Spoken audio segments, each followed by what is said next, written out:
Highway ரோட்ல ஒரு சாமியார் நடந்து அந்த பக்கம் போய்கிட்டு இருந்தாரு.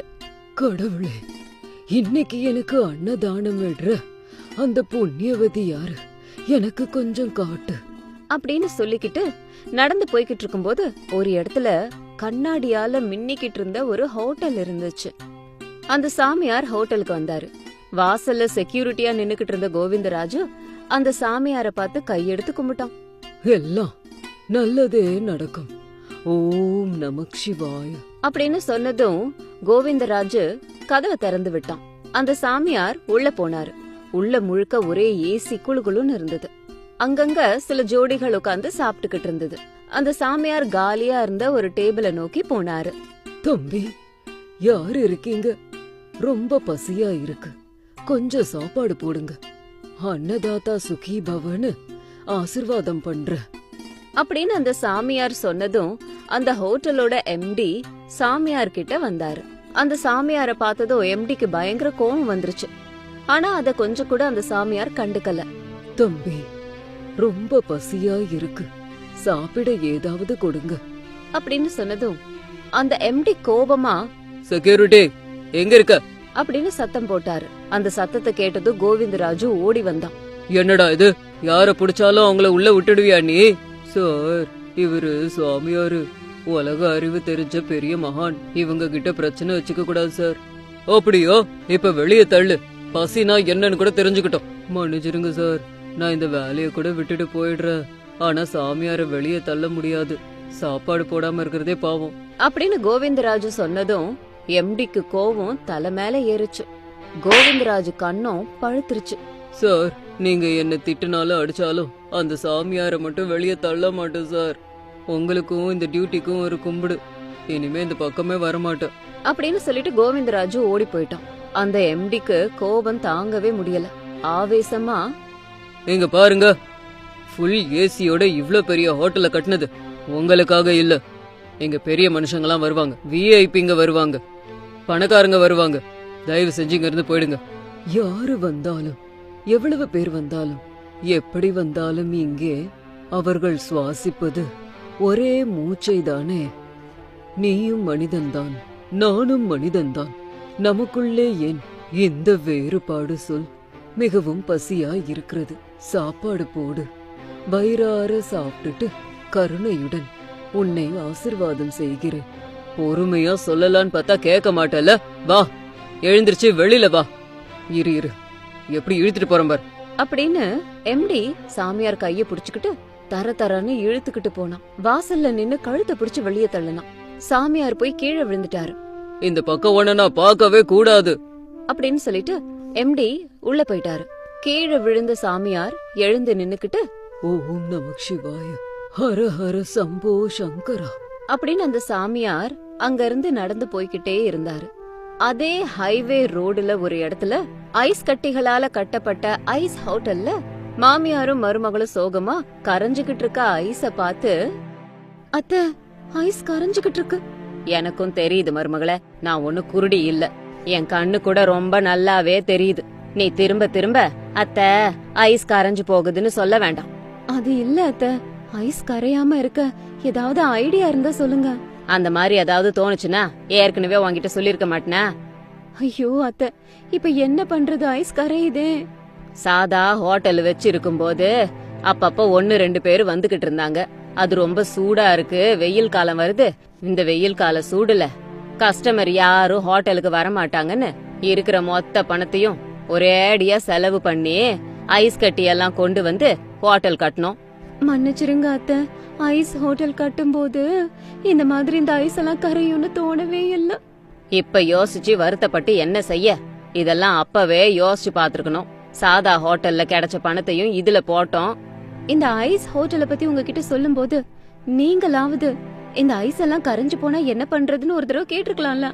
இந்த மாதிரி சந்தேகம் நம்மள யாருக்குமே வரலையா அத்தை? மருமகளே, நான் ஒன்னு சொல்லவா? சொல்லுங்க அத்தை. இந்த ஐஸ் ஹோட்டலை வச்சதுல இருந்து நம்ம சம்பாரிச்சதை விட செலவு பண்ணதுதான் ஜாஸ்தி. அதான் சொல்றேன், இந்த ஐஸ் ஹோட்டல் நமக்கு வேண்டாம். ஐஸ் கரைய கரைய புது ஐஸ வாங்கறதுக்கு எக்கச்சக்கமா செலவாகுது இங்க. அது மட்டும் கிடையாது, இந்த ஐஸ் கரையும் போது ஹோட்டல் முழுக்க நனைஞ்சு சத சதன் இருக்கு. அந்த தண்ணி எல்லாம் தொடப்பத்தால வெளியில தள்ளணும்னா என் இடுப்பே உடஞ்சிரும் போல இருக்கு. அதுக்குதான் இந்த ஐஸ் ஹோட்டலும் வேணாம், ஒன்னும் வேணாம். மொத்த ஐஸும் கரைஞ்சு போனதுக்கு அப்புறமா எப்பவும் போல சாதா ஹோட்டல நடத்தலாம். வர்றவங்களுக்கு சோறு போடுவோம். அவங்க குடுக்கற 5ஓ 10ஓ வச்சுக்கிட்டு குடும்பம் நடத்தலாம் அப்படின்னு சொன்னதும் அனாமிகாவுக்கு வருத்தம் தாங்கல. நீ கண்ணீர் விட்டாலும் கால்ல விழுந்தாலும் என் மனசு மாறாது. முடிவு இதுதான். ஐஸ் ஹோட்டல் கனவு அவ்வளவுதானே அத்தை? அவ்வளவுதாண்டியம்மா. இந்த ஐஸ் கரையாம இருக்க ஏதாவது மாயமோ மந்திரமோ இருந்தாதான் உண்டு. இல்லனா இது இப்படியே தான் இருக்கும். உன் ஐஸ் ஹோட்டலு காலி. அப்படி ஒரு மாய மந்திரம் மட்டும் தெரிஞ்சிருந்தா நான் இவ்ளோ நேரம் சும்மாவா அத்தை இருந்திருப்பேன். ஏதாவது ஒரு மாயம் பண்ணி மந்திரத்தை போட்டு இந்த ஐஸ் எல்லாம் கரையாம இருக்க பண்ணுவல்ல. மன்னிச்சிரடிமா, வீட்டுக்கு போ. இந்த ஐஸ் மொத்தமும் கரையிற வரைக்கும் நான் இங்கேயே இருக்கேன். அதுக்குள்ள யாராவது சாப்பிட வந்தா நானே அவங்களுக்கு சமைச்சு கொடுத்துக்கிறேன். அதுக்கப்புறம் நானும் வந்துடுறேன் அப்படின்னு மாமியார் சாரதா சொன்னதும் மருமக அனாமிகா அங்கிருந்து கிளம்பி போயிட்டான். தன்னோட ஐஸ் ஹோட்டல் தன்னோட கனவு மாதிரியே கரைஞ்சிருச்சுன்னு போனான். ஏண்டிமா, ஸ்கூட்டி எடுத்துக்கிட்டு போயேன்.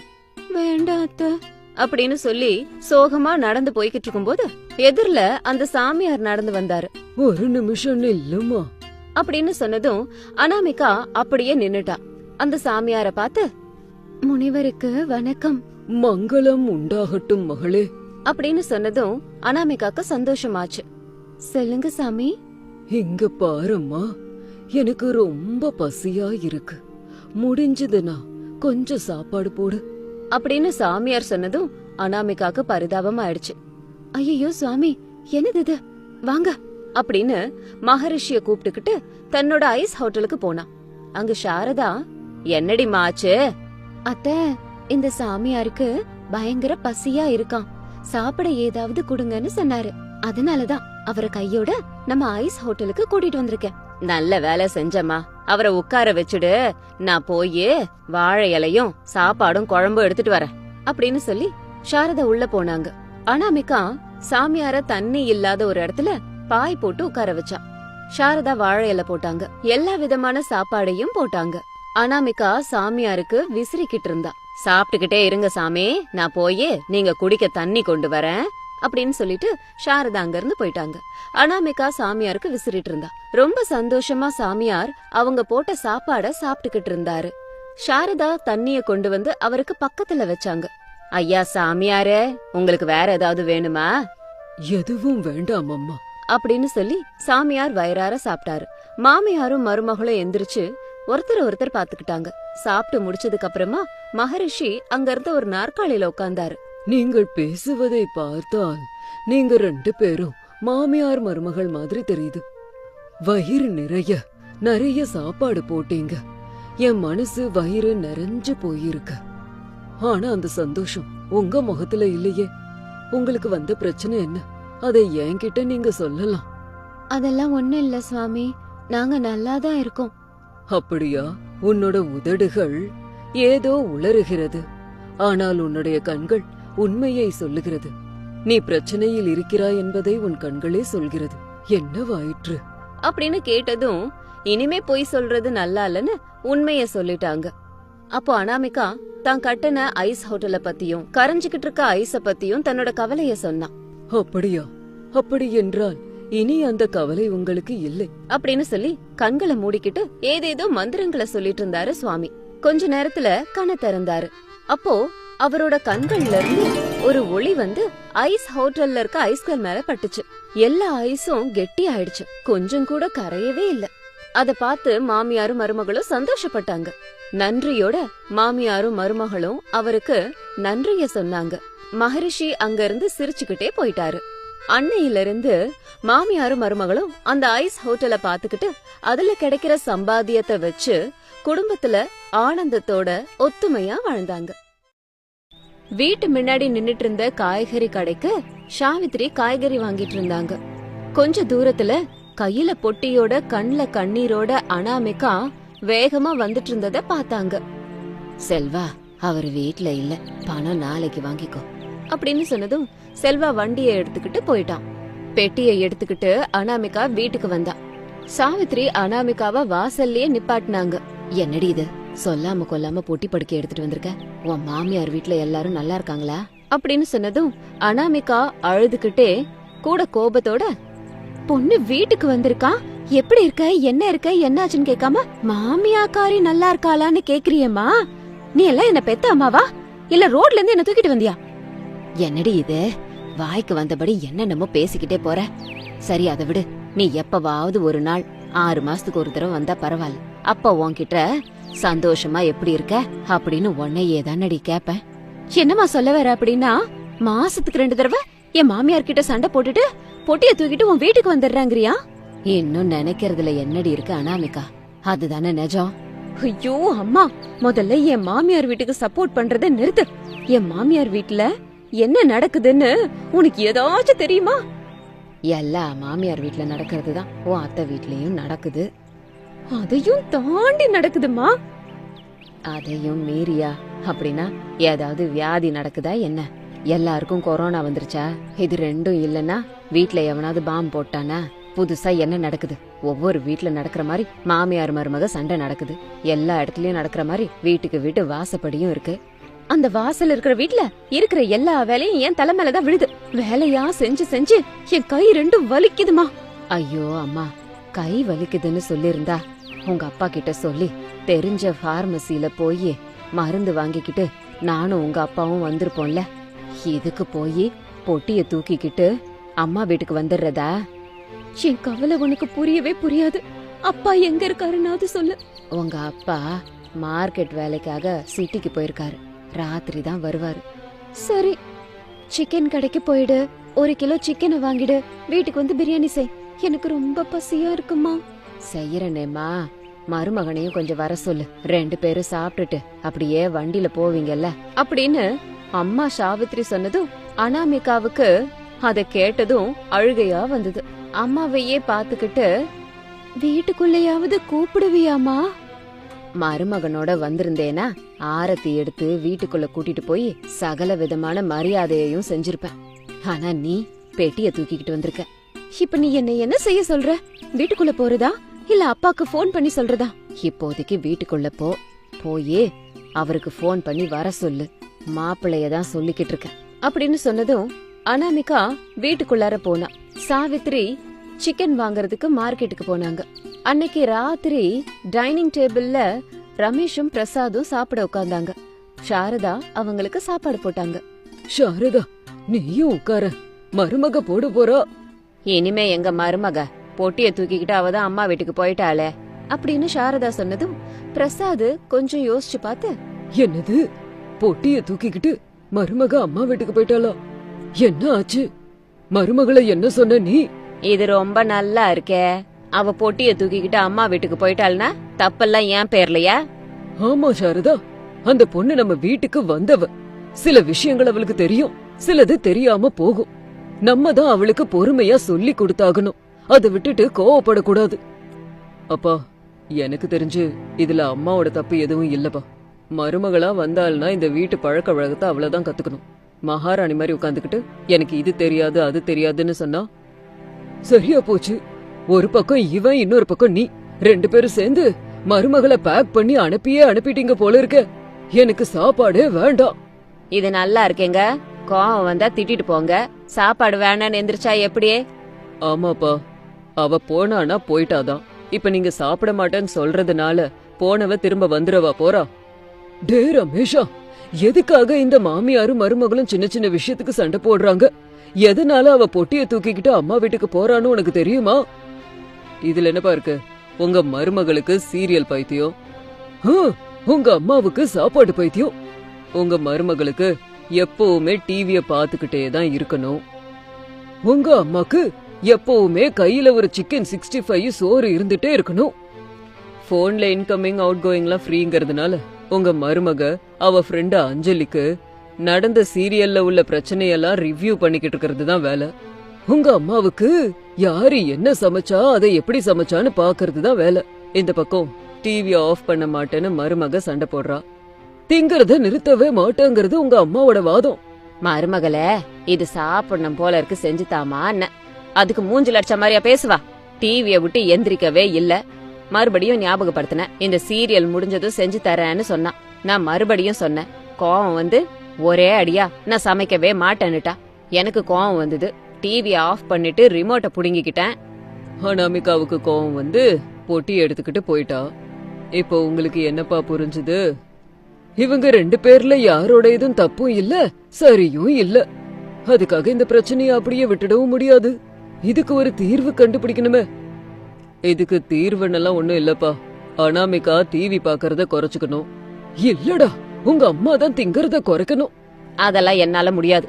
திங்கறது என் கூட பிறந்தது. திடுதிப்புன்னு அதை நிறுத்துன்னு சொன்னா என்னால முடியாது. நீங்க யாரையாவது திருத்தணும்னு நினைச்சா உங்க மருமகளை திருத்துங்க, என்ன விடுங்க அப்படின்னு டைனிங் டேபிள்ல உட்கார்ந்து சாப்பிட்டுக்கிட்டு இருந்தாங்க. மறுநாள் காலையில வீட்டு வாசல்ல மாமியாரும் மருமகளும் சாரதா அனாமிகா உட்கார்ந்திருந்தாங்க. அவங்க முன்னாடி வேக வச்ச முட்டைகள் இருந்தது. அத பார்த்து சாரதா ரொம்ப சந்தோஷப்பட்டாங்க. மனசுக்குள்ள அடடா, நம்ம சாப்பாட்டு ராணின்னு காட்டலாம், நம்ம தான் ஜெயிக்கணும், மருமகளை ஓட ஓட விரட்டலாம் அப்படின்னு நினைச்சு ரொம்ப சந்தோஷப்பட்டாங்க. ஆனா அனாமிகா பயந்துகிட்டே இருந்தா. ஐயோ, இந்த வேக வச்ச 100 முட்டையை எப்படி சாப்பிட்டு முடிப்பேன்? இத சாப்பிடல அத்தைக்கு பிடிச்ச மாதிரி நான் நல்ல மருமகளா வேற நடந்துக்கணும். அது என்னால முடியாது. என்ன ஆனாலும் சரி, இந்த 100 முட்டையையும் நான் சாப்பிட்டு இந்த சேலஞ்சில கண்டிப்பா வின் பண்றேன். அப்ப இந்த அத்தைய வச்சுக்கிறேன் அப்படின்னு அனாமிகா நினைச்சா. 2 பேர்கிட்டயும் பிரசாத் வந்து நிபந்தனைய சொன்னாரு. இங்க பாருங்க சாரதா, அனாமிகா, நான் சொல்றத 2 பேரும் கவனமா கேட்டுக்கோங்க. இந்த 100 முட்டை சாப்பிடுற சேலஞ்ச உங்களுக்காக தான் போட்டேன். இதுக்கு நீங்களும் ஒத்துக்கிட்டீங்க. ரொம்ப ரொம்ப சந்தோஷம். 2 பேரையும் அதுக்கு நான் பாராட்டுறேன். யார் இந்த சேலஞ்சில ஜெயிக்கிறாங்களோ அவங்க தான் ராணி. அவங்க சொல்றத கேட்கணும். அது மட்டும் கிடையாது, இந்த வீட்ல எல்லாமே அவங்களுக்கு தகுந்த மாதிரி தான் நடக்கும். டே தம்பி ரமேஷா, நான் ரெடி. மாமா, நான் கூட ரெடியா தான் இருக்கேன். இப்போ பிரசாத் போட்டிய ஆரம்பிச்சாச்சுங்கிற மாதிரி விசில் அடிச்சாரு. மாமியாரும் மருமகளும் கோழி முட்டைய சாப்பிட ஆரம்பிச்சாங்க. மாமனார் பிரசாத் மருமகளுக்கு சப்போர்ட் பண்ணிட்டு இருந்தாரு. பையன் ரமேஷ் அம்மாவுக்கு தன்னோட சப்போர்ட்ட கொடுத்துட்டு இருந்தான். சாப்பிடுமா, சாப்பிடு. கடகடன்னு கண்ணை மூடிட்டு அடிமா. முட்டை மண்ணிங்கிற பேரை எப்படியாவது நீதாமா எடுக்கணும். சாப்பிடுறதுதான் உனக்கு லெஃப்ட் கையில வருமே. உன் மருமகளை கைக்குள்ள போடணும்னா முட்டையை எடுத்து வாய்க்குள்ளார போடுமா அப்படின்னு ரமேஷ் என்கரேஜ் பண்ணான். சாரதா சாப்பிட்டுக்கிட்டே இருந்தாங்க. முட்டை மேல முட்டை போய்கிட்டே இருந்துச்சு. இப்படி சாப்பிட்டு இருக்கறதால சாரதாவோட வாயி குண்டாயிடுச்சு. பிடிக்கலனாலும் அனாமிகா வேக வேகமா முட்டைகளை சாப்பிட்டுட்டு இருந்தா. அனாமிகாவுக்கு மாமனார் பிரசாத் சப்போர்ட் பண்ணிட்டு இருந்தாரு. அம்மா மருமகளே, நீதான் ஜெயிக்கணும், நீதான் ஜெயிப்ப. உன் மேல எனக்கு நம்பிக்கை இருக்குமா? இந்த வீட்ல உனக்கான உரிமைகளை நீ பெறணும்னா இன்றே சாப்பிட வேண்டும் முட்டை. வாழ்க்கையில நீ கத்துக்கிட்ட அத்தனை திறமையையும் இந்த முட்டைய சாப்பிடறதுல காட்டணும் அப்படின்னு பிரசாத் சத்தமா சொல்லிக்கிட்டே இருந்தாரு. அப்போ மருமக அனாமிகாவுக்கு மாமனார் சொன்ன வார்த்தைகள் எல்லாம் ஞாபகம் வந்தது. மனசுக்குள்ளாரையே, எனக்கு பின்னாடி கொஞ்சம் தூரத்துல குழிய வெட்டினு சொல்லி அத்தை பாக்காதப்போ மாமா என்கிட்ட சொன்னாரு இல்லையா, அது இப்பதான் ஞாபகம் வருது. உடனே அதை செஞ்சாகணும் அப்படின்னு நினைச்சு கோழி முட்டையை எடுத்து சாப்பிடுற மாதிரி ஆக்ஷன் பண்ணி பின்னாடி தூக்கி போட்டுட்டு இருந்தா. சாரதாவும் ரமேஷும் பாக்காதப்ப அனாமிகா முட்டைய பின்னாடி தூக்கி போட்டுட்டே இருந்தா. அந்த முட்டை உருண்டுகிட்டே போய் குழியில விழுந்துச்சு. இப்படி அனாமிகா 1 சாப்பிட்டாள்னா 2-3 முட்டைய குழியில தூக்கி போட்டுக்கிட்டு இருந்தா. சீக்கிரமாவே அனாமிகாவோட முட்டைகள் எல்லாமே தீந்து போச்சு. சாரதா மட்டும் நிஜமாவே முட்டைக்கு மேல முட்டை சாப்பிட்டுட்டு இருந்தா. ரமேஷ் கூட அப்பப்ப திருட்டுத்தனமா சில முட்டைகளை சாப்பிட்டுக்கிட்டு இருந்தான். ஆனாலும் இப்படி 2 பேரும் மாங்குன்னு நடத்தின போட்டியில அனாமிகா வின் பண்ணிட்டான். அது மட்டும் கிடையாது, இந்த கோழி முட்டை சாப்பிடுற போட்டியில ஜெயிச்சதால வீட்ல அவளோட உரிமைய மீட்டு எடுத்துக்கிட்டா. சந்தோஷமா நாள் பூரா டிவி பாப்பா. அப்ப வரைக்கும் டிவி பாக்கணும்னா மாமியாரோட பெர்மிஷன் வேணும். அவங்க சொல்ற வேலையெல்லாம் முடிச்சிட்டு அவங்க சொல்ற டிவி ப்ரோக்ராம தான் பார்த்தாகணும் அனாமிகாக்கு. ஆனா இப்போ அப்படிலாம் எதுவுமே கிடையாது. தன்னோட உரிமையை மீட்டு எடுத்துக்கிட்டதுனால அனாமிகா அவ நினைச்ச நேரத்துல டிவிய பாப்பா, அவ நினைச்ச நேரத்துல சாப்பிடுவா, தூங்குவா. இது இன்னைக்கு ஸ்டோரி. இதே மாதிரி இன்னொரு ஸ்டோரியோட உங்களை மறுபடியும் மீட் பண்றேன்.